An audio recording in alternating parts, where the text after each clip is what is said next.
Hablemos entonces de la fiebre del oro en los Estados Unidos. Vamos para allá y nos situamos a mediados del siglo XIX. Hemos contado aquí hace mucho lo que sucedió con John Wilson Marshall y John Sutter, que se establecieron en California. En California no había nada. No había nada. Llegaron ahí y se establecieron. Se asociaron el señor Marshall y el señor Sutter en la explotación de un aserradero. El 24 de enero de 1848 vieron unos pedruscos brillantes en el fondo de un canal que llevaba agua a sus molinos. Los hicieron examinar y los expertos dijeron que aquellas piedras eran del oro más puro.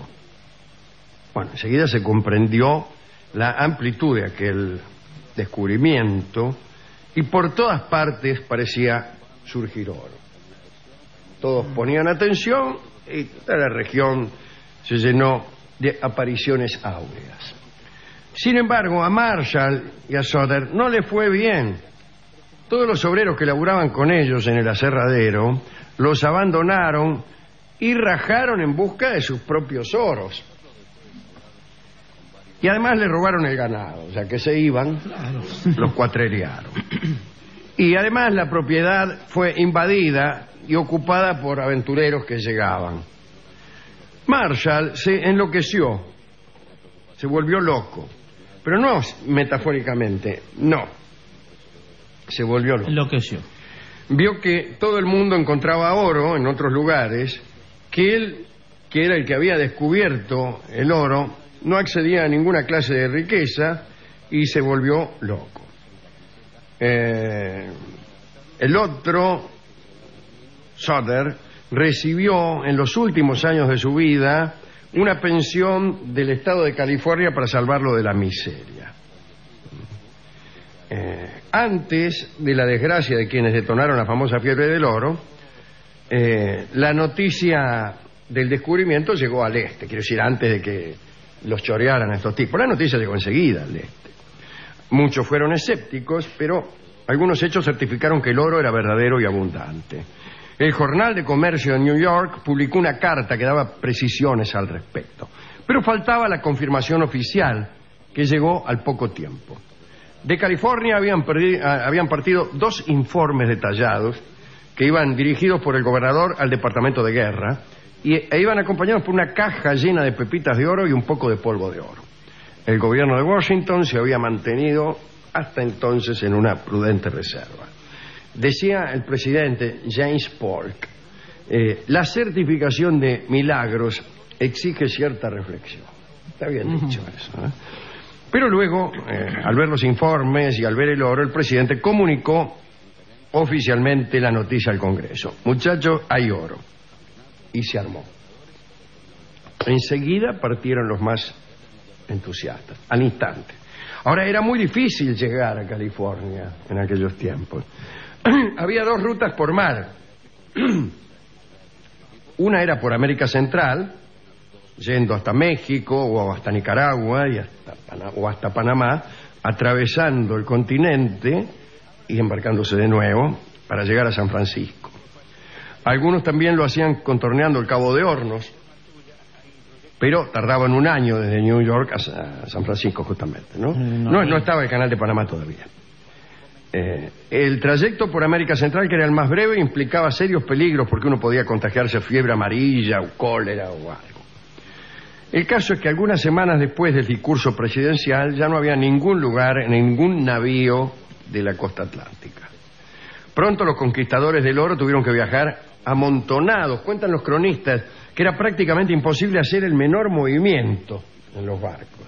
La densidad era tal que solo podían mantenerse los centenares de aventureros parados en su sitio, sin siquiera tener la posibilidad de trabajar convenientemente el velamen, que no sé qué es lo que tiene que ver en esto.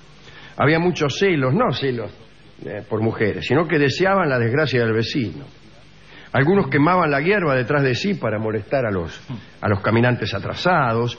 Otros utilizaban como auxiliares a mujeres notablemente seductoras que atraían a sus enemigos hasta algún sitio y luego del amor eran despojados de mapas, de herramientas y cosas así. Los que se animaban a ir por tierra tenían que atravesar desiertos inexpugnables, sin embargo era más rápido, se tardaba unas 15 semanas. Así que era preferible ir por tierra. Cuenta nada menos que Mark Twain que los huracanes, los tornados sería mejor decir, eran muy frecuentes. Él dice que una vez vio un burro a 100 pies del suelo rugiendo de terror. Pero bueno, era Mark Twain, ¿no? Había también lugares donde vivían personas que no eran muy recomendables. Ahí estaban los mormones, dirigidos por Brigham Young, que, impedidos por su jefe de entregarse a la embriaguez del oro, no facilitaban para nada la tarea de los viajeros. Les hacían pagar muy caros los víveres y las informaciones, y exigían peaje al paso de cada vado, por ejemplo, ¿no? Había un tráfico que le fue especialmente fructífero.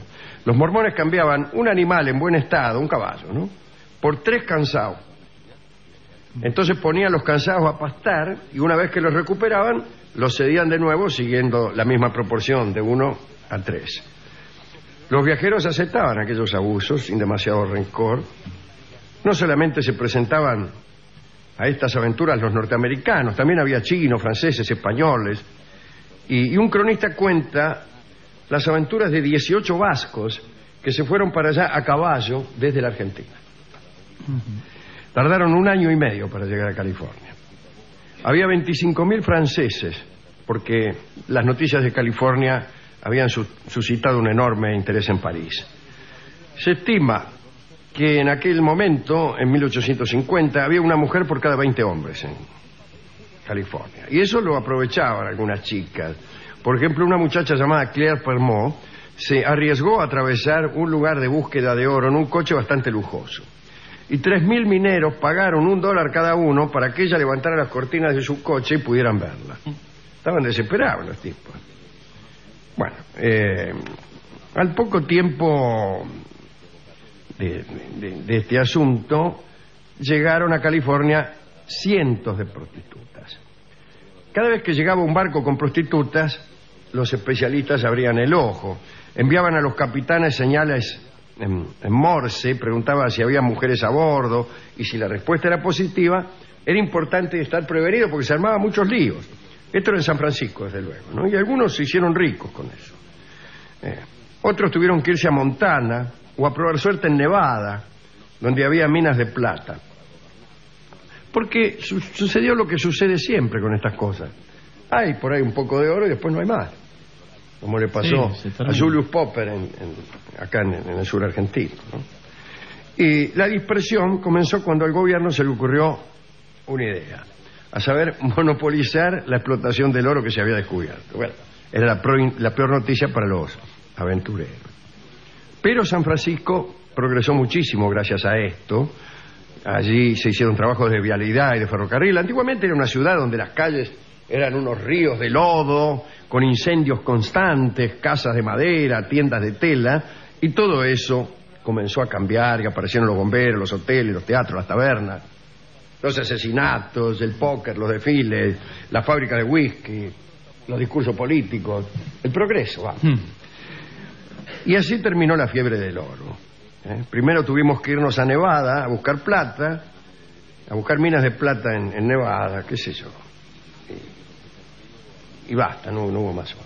Cualquier poco que había se lo agarraba el Estado. Qué feo llegar tarde, ¿no? Siempre. Después de un viaje. Usted está hablando con el tipo que siempre llega tarde a las fiebres del oro. Llega y se cruza con los tipos que están yéndose, que están volviendo. ¿A dónde vas? Voy a la fiebre del oro. Ah, no.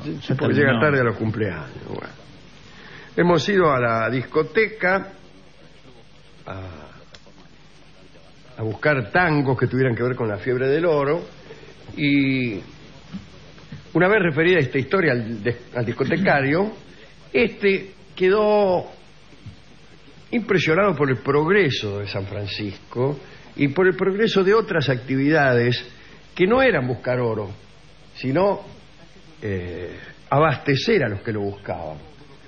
Porque me dijo el discotecario que eso producía progreso. Y que él estaba a favor de los que se quedaban en San Francisco, no de los que se iban a Nevada a buscar plata, de los que se quedaban allí. Mire, Entonces hipoteca. me dio un tango que se llama justamente Quedémonos aquí, y que según él había sido compuesto para fomentar la actividad civil en San Francisco. ¿Menciona a San Francisco el tango? No menciona eso, no menciona nada. ¿O al oro? No, en realidad no. ¿O la idea de progreso? No, pero según me dijo, no lo menciona justamente para no ser tan evidente. Claro, es elíptico. Así que vamos a escuchar este disco que nos dio el tipo. Es el tango, como hemos dicho, Quedémonos aquí, en la interpretación de su autor, don Héctor Stamponi, el querido Héctor Stamponi. Adelante.